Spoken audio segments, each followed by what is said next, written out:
সবকিছু প্রুফ আছে আপনাদের কাছে, সেটা আমি বলতে চাই।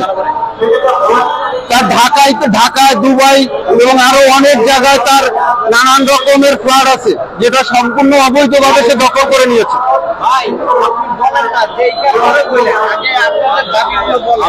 সবকিছু নানান অপকর্মের সাথে জড়িত সে। এ ধরনের কুৎসিত মানুষগুলো বর্তমানে বাংলাদেশে দ্রুত জন্মনশীল, আপনাদের মাধ্যমে প্রকাশ করতে চাই। এরা সেই বর্ণচোরা মুকুলকারী মানুষের নামে দানব ক্ষমতার অপব্যবহার করে ফতুল্লা থানাকে লুটপাট, ভূমি দখল, চাঁদাবাজি, সন্ত্রাসী, মাদক ব্যবসায়ীদের সাথে জড়িত করে নিচ্ছে, নিজেদের আয়ত্তে নিয়ে নিচ্ছে। সাধারণ মানুষজন তার ভয়ে কিছু বলতে পারে না, আজকে বলার মতো কেউ নেই। আজকে আপনাদের মাধ্যমে আমি একটাই রিকোয়েস্ট করতে চাই যে আপনারা এই জিনিসটা এমন ভাবে তুলে ধরবেন। টেক্সটাইল নামে, খুব পরিচিত একটা টেক্সটাইল নামে সন্ত্রাসী হামলা চালায় তখন তার অনুসারীরা মাসুম, সাগর, সিদ্দিক, স্বেচ্ছাসেবক দলের থানা আহ্বায়ক জাকির হোসেন, রবিন ও শতাধিক সন্ত্রাসীরা লুটপাট করে আগুন দিয়ে পুড়িয়ে দেয় তার বাড়ি, যা যমুনা টিভি, নিউজ 24 লোকাল গণমাধ্যমে প্রচারিত করে সেটা। এছাড়া তার সন্ত্রাসীর বাহিনী দিয়ে ফতুল্লা থানার বিভিন্ন জায়গায় মাদক বাণিজ্য করে আসছে। তাছাড়া সে বিগত স্বৈরাচারী হাসিনার আমলে জেলা আওয়ামী লীগের সাংগঠনিক সম্পাদক মীর সোহেল ও সম্পাদক শাহ নিজাম ও শামীম ওসমানের সাথে আপোষ করে তার নানা অপকর্মের অবৈধ ব্যবসা করেছে। তখন বিএনপির কর্মীদের উপরে মামলার ভয় দেখিয়ে এবং মামলা দিয়ে তাদের উপর অত্যাচার পর্যন্ত করেছে। সে আরো সাধারণ মানুষের উপরে অত্যাচার করেছে। এখন যে বিএনপির নাম ভাঙিয়ে সে নানান করছে, এটা সবকিছু লিখিত আছে, আপনারা চাইলে আমি আপনাদের সবাইকে দিতে পারবো।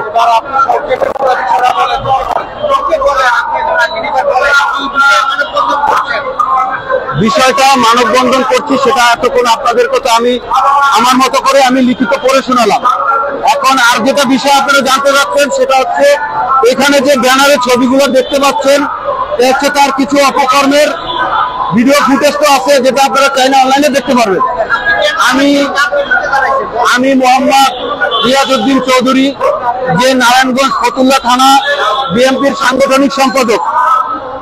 আমি মোহাম্মদ রইজউদ্দিন আহমেদ, আমি নারায়ণগঞ্জ ফতুল্লায় ছোটখাটো একজন ব্যবসায়ী, কাপড়ের ব্যবসায়ীতে সবকিছু আমি কাগজে উল্লেখ করেছি আর সেগুলোই আপনাদের মাধ্যমে বলেছি। এই রিয়াজউদ্দিন চৌধুরীর এর অপকর্মের কথা আমি সারাদিন বললেও শেষ করতে পারবো না, তাই আমি কাগজে লিপিবদ্ধ করে এনেছি। আপনারা চাইলে সবাই আপনাদেরকে আমি দিতে পারবো।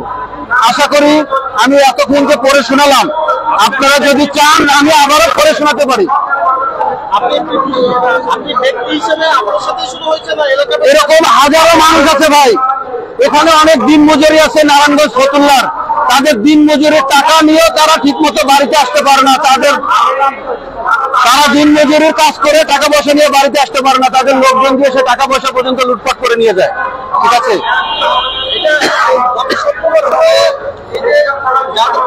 সে আগস্টের পরে সে এই বিএনপির নাম ভাঙিয়ে এই দলের এই স্বনাম ধন্য একটা সুপরিচিত একটা ভালো দলের নাম ভাঙিয়ে সে নানান রকম অপকর্ম করে যাচ্ছে। এই 5ই আগস্টের পর থেকে মামলা হামলার শিকার কি হয় নাই আমি, আমার পরিবার পরিজনকে নিয়ে আমি বাড়িতে পর্যন্ত থাকতে পারি না, যার কারণে আজকে এই মানববন্ধন করা। আপনাদের মাধ্যমে আপনাদের কাছে আমি চাই আমাদের যে শ্রদ্ধেয় দল আছে, মূল দল বিএনপি, এই বিএনপি দলে তিনি একজন ছোটখাটো একটা পদে আছে, সাংগঠনিক পদে। আমি চাই, আমার ফতুল্লাবাসী চায়, এরকম হাজারো মানুষ চায় তাকে দল থেকে বহিষ্কার করা হোক এবং তার যত অপকর্মের ফলাফল সে অর্জন করেছে সবকিছু প্রশাসনের নিয়ন্ত্রণে নিয়ে নিক। এবং আমার আমাদের প্রধান উপদেষ্টা একটা আকুল আবেদন, আপনি এই বিষয়টা বিবেচনায় আনবেন, এগুলো সবই প্রমাণিত। আপনি এই বিষয়টা বিবেচনায় এনে আপনি দ্রুত আমাদের এই নারায়ণগঞ্জ ফতুল্লাবাসীর একটা পদক্ষেপ নেন, এই সন্ত্রাসীর হাত থেকে আমরা মুক্ত চাই। আমার নাম হচ্ছে মোহাম্মদ তাইজউদ্দিন। আমি নারায়ণগঞ্জ ফতুল্লায় ছোটখাটো একটা কাপড় এবং ডাইং এর ব্যবসা করি, কিন্তু 5ই আগস্টের পর থেকে আমি ঠিকমতো আমার ব্যবসা প্রতিষ্ঠান করতে পারছি না, আমি বাড়িতে থাকতে পারছি না, আমার নামে মামলা, হয়রানি, নানান রকম শিকার হতে হচ্ছে। আরো যদি আপনারা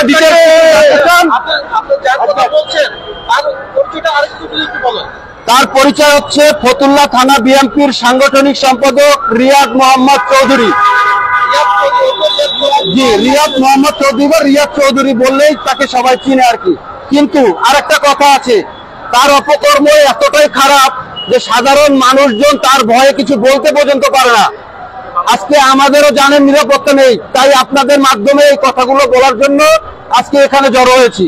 আশা করি আমার অগুছানো কথাগুলো আপনারা গুছিয়ে সুন্দর করে নেবেন। আমার ভুল ত্রুটি কথার বাক্যে ভুল হলে আপনারা ক্ষমার দৃষ্টিতে দেখবেন। আমার অগুছানো কথাগুলো গুছিয়ে নেবেন, এটা আপনাদের কাছে আমার রিকোয়েস্ট। আসসালামু আলাইকুম।